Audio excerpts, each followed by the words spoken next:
Hello Runecrafters, I'm Level Eddie, and welcome to the first in a hopefully long-running series of episodes of the Runecraft Devlog. In this series we look forward to discussing the current state of Runecraft, the future of Runecraft, and touch on some current topics to give you guys a little more insight on what's going on in our realm. So let's begin with Runecraft 3.1.1. We've been working diligently to make sure the 3.1.1 build we release will be fully compatible with Minecraft 1.13. Why is 1.13 such a huge deal, you ask? Well, because of the way Runecraft was built years ago, and the design it follows in the code, it relies heavily on a lot of things that Mojang is taking away and changing in 1.13. With the massive codebase that Runecraft is, a simple flip of the switch wasn't going to happen here. So we've been working hard to convert everything over so that you folks should notice no downtime at all.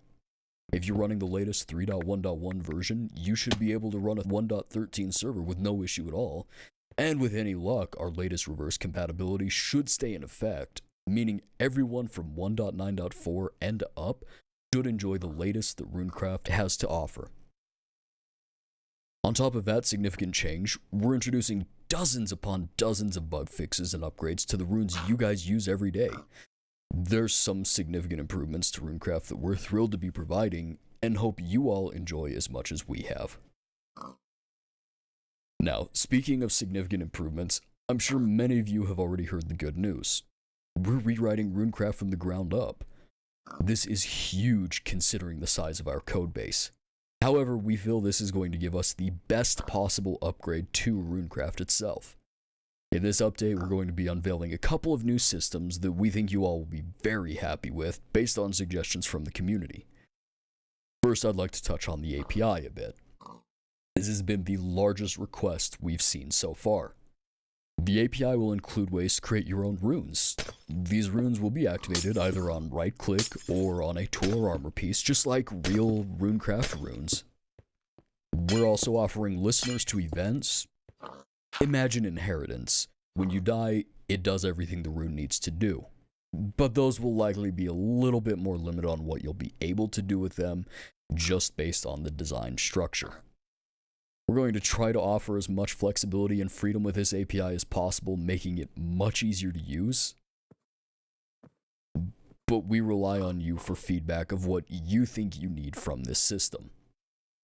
Included in the API is the Runecraft event system, where you'll now be able to tie into rune activation and use events. This was about the second most requested feature on the back-end side. Another number of systems are making their debut with the launch of the 4.0 branch, and more details will come in time. This entire update will be a long-running and maintained system, so if there's something you're trying to do that isn't implemented yet, it may be added in a later update.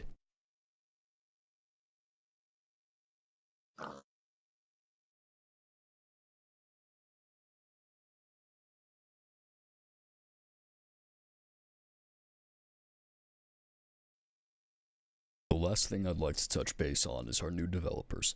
We've recently brought on a few members to the Runecraft team to help us work on this task. We had a rough start, but so far things have been working out great.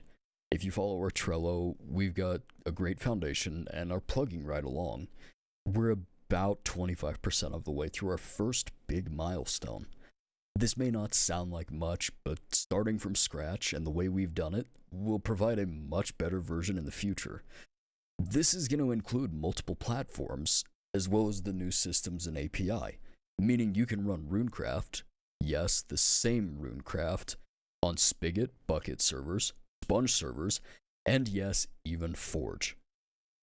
All in all, we're very happy to report on our progress so far, and look forward to providing updates to you in the future. If you haven't already, head on over to our Discord and chat with us about your thoughts and feelings on Runecraft. Do you have any questions? Ask away.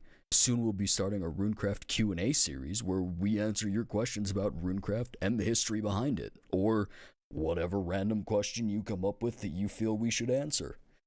Also be on the lookout for our Runecraft 101 series, where we demonstrate and explain every native rune to Runecraft, including demonstrations and how to use it.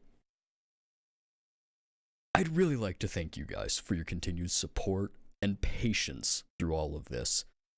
It means a lot to us that you guys understand that we do have jobs, we do have real lives.